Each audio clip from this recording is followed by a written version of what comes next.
How's it going? This is Mike over at J&B Financial. Hope you guys are having a great day.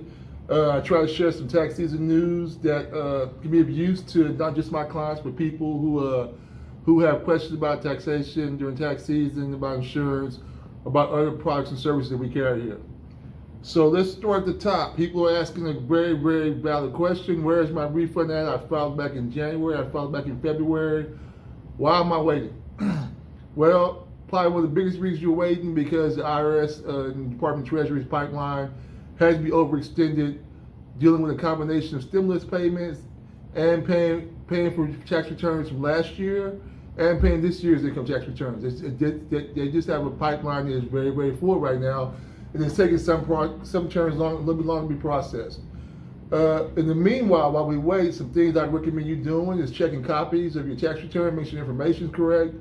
With that being said, I cannot stress this enough, especially as my office and other offices, they switch to more of a remote type service where you're sending documents in by email and by cell phone, you're not in person.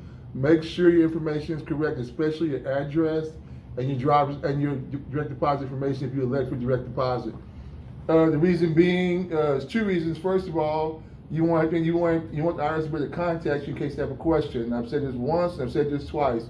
If you move during tax season, especially now, especially before you've gotten your refund, and especially with stimulus payments pretty much popping up at the will of Congress and the president, right, in the middle of the pandemic, the IRS has no way of contacting you by mail if your address is incorrect. IRS mail does not forward; it will not find you. You go tell the postmaster, your local mail carrier, that you moved around the corner. That's very nice of you to tell him that. But at the end of the day, probably won't be able to find you. So you need to make sure you correct your address with the IRS. Not your tax preparer, but the IRS. Or this is important because you want them to be able to find you in case they have more questions to ask about your tax return. If you've not received your refund yet, you want them to be able to find you in case they decide to disperse extra additional government aid in the form of a stimulus check per se. In case your direct deposit, your banking information has changed. There's something else too that I'm gonna touch on. If you are waiting for the stimulus and you change your banking information, it's not going to find. It's not going to automatically make the adjustment. So that's why important. That's why it's very, very important to have the mail as a backup system. So that being said, let's get to the next deal.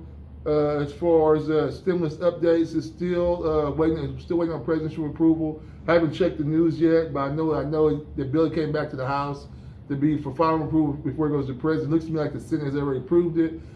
And I tell people all the time, as far as distribution method, I don't like making assumptions. I sure do not want to be on a video making assumptions about something that's not really my realm of expertise.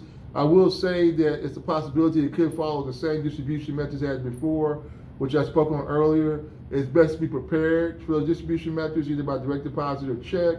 But at the same token, or EIP cards, so you guys received the EIP cards last summer. If that's not the situation issue, they come up with something new, we'll deal with that when we deal with it.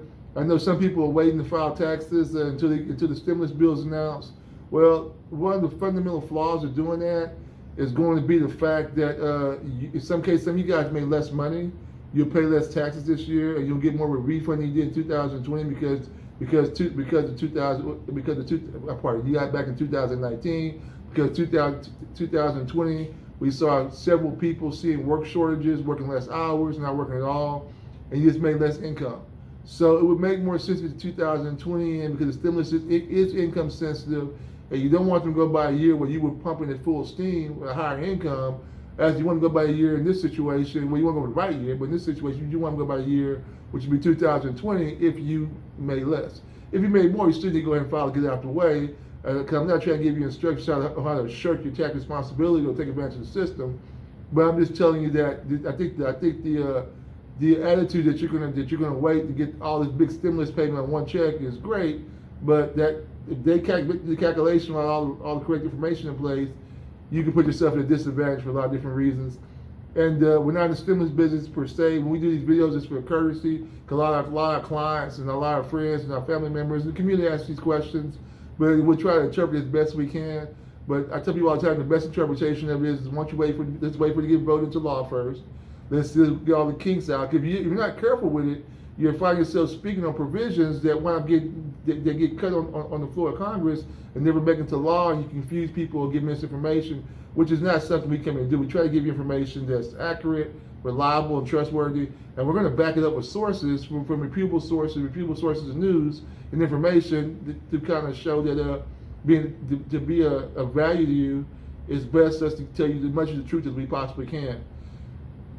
That being said, some things will go real quick. Unemployment relief, this bill should extend unemployment relief until 2021, September 6, 2021, that is.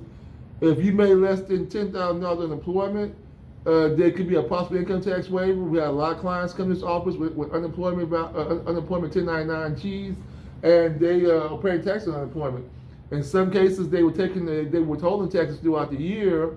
In other cases, they were not. They weren't being informed to. Well, unemployment is taxable. This bill would make the first $10,200 of it untaxable. So that could be a benefit, but I still advise you take withholdings out if you can. People ask me a lot of questions about withholdings all the time. What's the correct amount of money to be taken to take out your check every week? What's the correct percentage? What's the correct ratio? What's the correct amount of exemptions? I tell people all the time, in my opinion, the correct amount of exemptions is what your budget can afford. There's a school of thought that say, you know what, you don't want to take a lot of money out because at the end of the day, even you get a refund back, the IRS is holding your Uncle Sam is holding your wages and giving them back to you at the end of the year and not paying interest on them. So I guess the school of thought is you can invest that money and do other things with it and pay your own tax bill. Well, if you're a savvy investor, that could be a solid strategy for you. If you don't have the time to do the research or you're not particularly financially savvy, the idea Uncle Sam holding for a year interest free is better than you losing any money in the market and paying to do so. You pay your brokerage fees over a couple of days or a month as opposed to waiting out the year. But that's another story for another time, right? What else is going to be important to you guys? Income tax delays. We talked about that. It's not rocket science. The IRS pipeline just isn't big enough to count. In some cases, pay households twice a year or 3 times a year. They're still processing returns for 2019.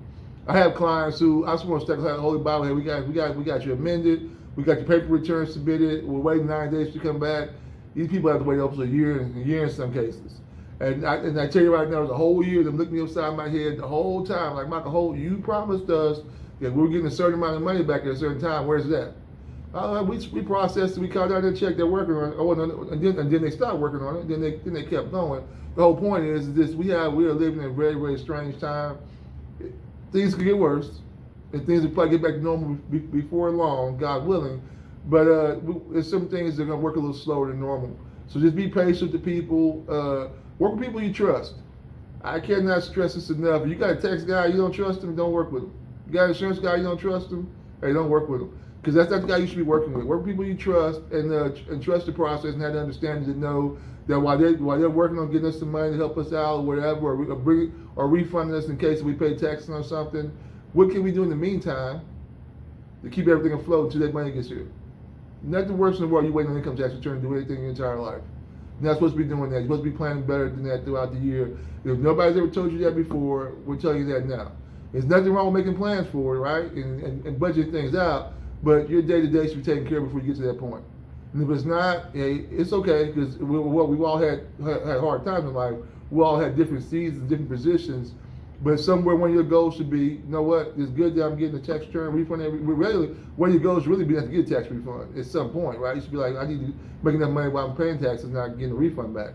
But for right now, in the world we're living in right now, it's okay to get a refund, but don't be that dependent on it, right? Like, I'm not saying you're not going to get it. I'm just saying, where's the rest of your money? Where's the rest of your money management plan? And I'll get some guys come in. We'll do a podcast and we'll talk about this separately as far as money management. I think it's really, really important because I want to see people do well. And it kind of always bothers me. I see people with lump sums of money and they don't get to the places I think they should get with the amount of money they have in their pockets. All right. Supposed to be expected 10 million stimulus payments coming. 100 million stimulus payments coming out over the course of the next couple of months, which is probably going to cause more refund delays. But the good thing about it, you have more than one payment come through in some cases. And keep in mind too, that some of these stimulus, this new stimulus, is going to start phasing out at $70,000 for married couples, if I remember correctly. No, that's $75,000 for single people. I think $150 for married. and this is going to phase out completely at 80 and 160. I'll double check those numbers and I'll drop captions below. So what am I trying to say to you? Some of you guys who worked last year and didn't have any work shortages, God was on your side. You got blessed, stayed healthy. You didn't miss any work because of COVID-19, and you worked a little bit overtime than some of your coworkers did, or you worked in the field industry that wasn't really affected as much as other industries. I'm going to tell you that at the end of the day, don't expect a whole lot of stimulus, but we do count your blessings if you don't get a big stimulus or any stimulus at all because you don't need it. Fortunately for right now, you don't need it. With that being said, I'm going to leave some sources down to kind of help you guys answer more of your questions. Let me recap everything I just said real quick. Expect a little bit slight refund delay because we're expecting the third round of stimulus.